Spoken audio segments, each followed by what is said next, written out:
Welcome to History with Herodotus, where the boundaries of time and space are bridged by the power of storytelling.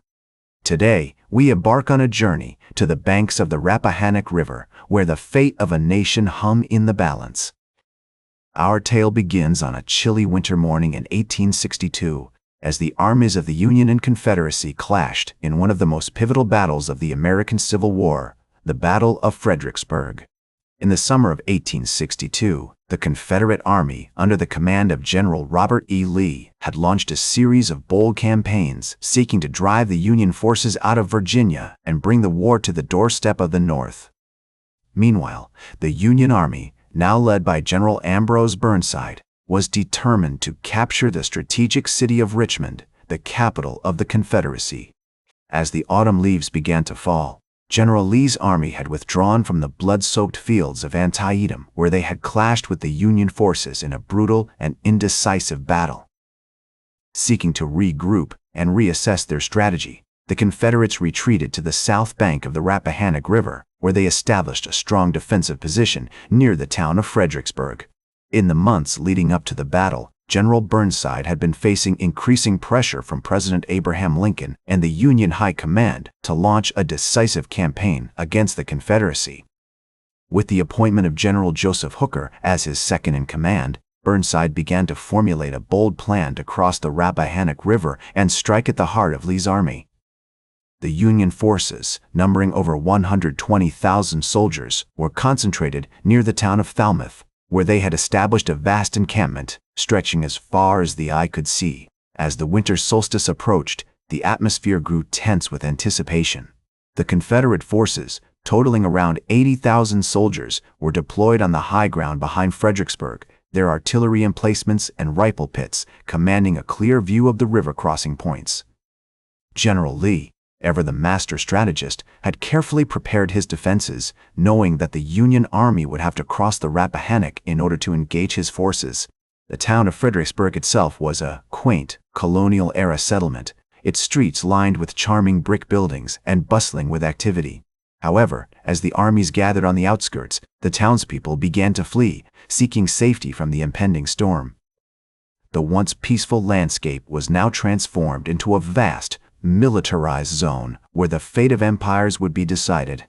As the Union Army prepared to launch its assault, the engineers and pontooniers worked tirelessly to construct a series of makeshift bridges across the Rappahannock River. The sound of hammering and sawing filled the air, punctuated by the occasional burst of gunfire from Confederate sharpshooters seeking to harass the Union troops as they worked. As the Union engineers completed their makeshift bridges on December 11, 1862, the Confederate forces watched with keen interest from their elevated positions behind Fredericksburg. The morning air was crisp and cold, with a hint of wood smoke carried on the breeze as the Union troops began their cautious approach to the river. The first Union units to cross the Rappahannock were the engineers and pontooniers themselves, who had worked tirelessly to construct the bridges under fire from Confederate sharpshooters. As they reached the southern bank, they were quickly followed by elements of the Union infantry, who fanned out to secure a foothold on the Confederate side of the river. The sound of musketry and cannon fire grew in intensity as the morning wore on, with the Confederates pouring a hail of bullets into the exposed Union troops. One of the most significant events of the battle occurred on December 13, 1862, when the Union Army launched a series of frontal assaults against the heavily fortified Confederate positions on Marye's Heights. The Union troops, advancing in dense formation across the open fields, were cut down in droves by the withering Confederate fire. General Lee, observing the carnage from his command post, is said to have remarked, "It is well that war is so terrible, otherwise we should grow too fond of it." The sheer scale of the slaughter was awe-inspiring, with entire regiments being decimated in a matter of minutes.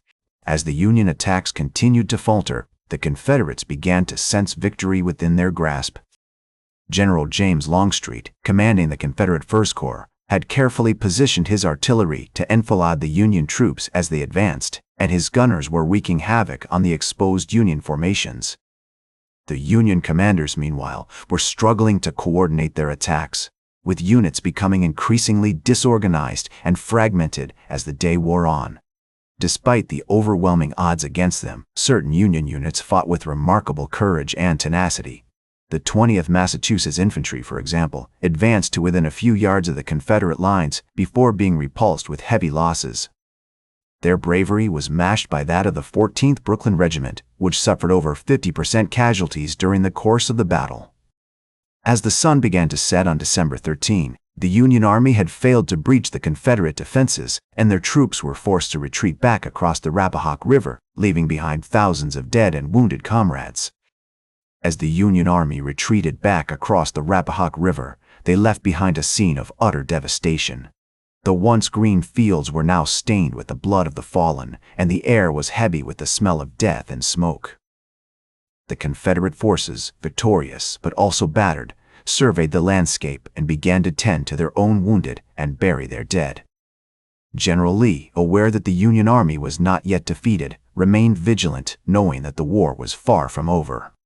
In the days and weeks that followed, the Battle of Fredericksburg would go down in history as one of the most lopsided victories of the Civil War. The Union Army had suffered over 12,000 casualties, while the Confederates had lost fewer than 5,000 men. As news of the defeat spread, it sent shockwaves throughout the North, with many questioning the leadership and strategy of General Ambrose Burnside. The battle marked a low point in the war for the Union, but it also galvanized support for the cause, with many recognizing that the conflict would be long and bloody. As the years passed, the Battle of Fredericksburg became a symbol of the futility and horror of war. The bravery and sacrifice of the soldiers who fought on both sides were remembered and honored, but so too was the devastating cost of the conflict. Today, the battlefield is preserved as a national park, with visitors able to walk the same ground where thousands of men fought and died.